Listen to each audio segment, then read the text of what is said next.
আমাদের জীবনে দুর্দশা। হিন্দুরা কপালে তিলকহীন, কণ্ঠে মালাহীন, মুখে শাস্ত্রহীন, পরিবার সংস্কারবিহীন, তাই সনাতন ধর্মের মানুষের জীবনে এত দুর্দিন। হ্যাঁ, কিছু কিছু বাড়ির ছেলে দাদু ঠাকুমারা আছে, কিছু কিছু ঠাকুমা রয়েছে, এরা জীবনে কোনোদিন গুরুদেবের আশ্রমে যায় নাই, গুরু দীক্ষা নেয় নাই, ভগবানের পুজো করে নাই। আর মানুষ এত বড় নির্লজ্জ হয়ে গেছে, আর শুধু মনে ভাবি আজকে কি বার, বলে বৃহস্পতিবার, আজকে নিরামিষ। আজ ঠাকুর এসছে বাড়িতে, লক্ষ্মী ঠাকুর, ঝাঁটা জুতা ছাতা খাবারের আসন পর্যন্ত ধুয়ে দিয়েছে, নিরামিষ। বৃহস্পতিবার ঠাকুর এলো, শুক্রবারে পোল্ট্রি মুরগি চলে এলো, মানে ওটা ঠাকুর চলে গেছে ওদিন, ঠাকুর নাই। কি বেহায়া লোকজন রে ভাই, হ্যাঁ কি রে, ঠাকুর আসে আবার চলেও যায়, মানে তুমি তাড়িয়ে দিয়েছো তাকে। হ্যাঁ, দোষ কারো নয় গো মা, দোষ কারো নয়, দোষ আমার কপালে। পুরীতে গিয়ে তুমি যদি সমুদ্রের ধারে দাঁড়িয়ে কেকড়া ভাজা কিনেই খাও, তাহলে আমার মনে হয় বাগনান থেকে কিনে এনে খাও, কষ্ট করে পুরী যাওয়ার দরকার নেই।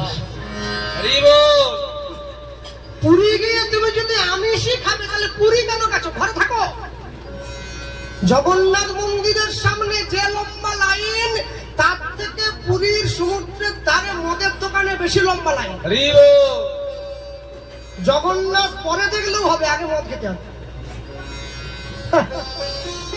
যে পাগল হয় সেও নাকি নিজের ভালো বোঝে বলে আমরা শুনেছি। আমরা এত বড় পাগল, আমরা নিজের ভালোটা পর্যন্ত বুঝি না। একাদশীর দিন মা তার ছেলেকে ডিম ভাজা করে খাওয়াচ্ছে, বাড়ির বয়স্ক দাদু শ্বশুর মশাই, সে গিয়ে বৌমার সামনে দাঁড়িয়ে বলছে, বৌমা একাদশীর দিন ছেলেকে ডিম ভাজা করে খাওয়ালে ওর মা আবার ওর ছেলের মনে জোর বাড়ায়, ও না জেনে খেলে কিছু হবে না, খেয়ে দেখবে। ভগবান যেন ভগ্নিপতি হয়, না জেনে খেলে কিছু হবে।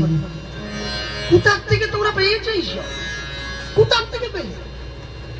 যদি অন্তর দিয়ে প্রকৃত ভগবানকে ভালোবাসতে, যদি অন্তর দিয়ে নিজের ধর্মকে প্রকৃত অর্থে সম্মান করতে, তাহলে মা কালীর বিসর্জনের দিন মদ খেয়ে মাকে টলিতে তুলে দিয়ে মায়ের অসুরের মুন্ডুটা নিয়ে গিয়ে ছিঁড়ে নিতে না পুকুরের জলে ডুবিয়ে।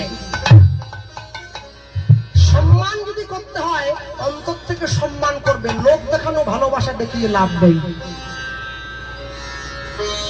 লোক দেখানো ভালোবাসা দেখিয়ে লাভ নেই। কর্ম তোমার ভালো হলে ভাগ্য তোমার দাসী, হৃদয় তোমার ভালো হলে ঘরেই মথুরা কাশী। তুই কোথায় ছুটে যাচ্ছ? চারদিকে ছুটে যাও, তুমি তোমার নিজের অন্তরকে পরিশুদ্ধ করতে পারো নাই।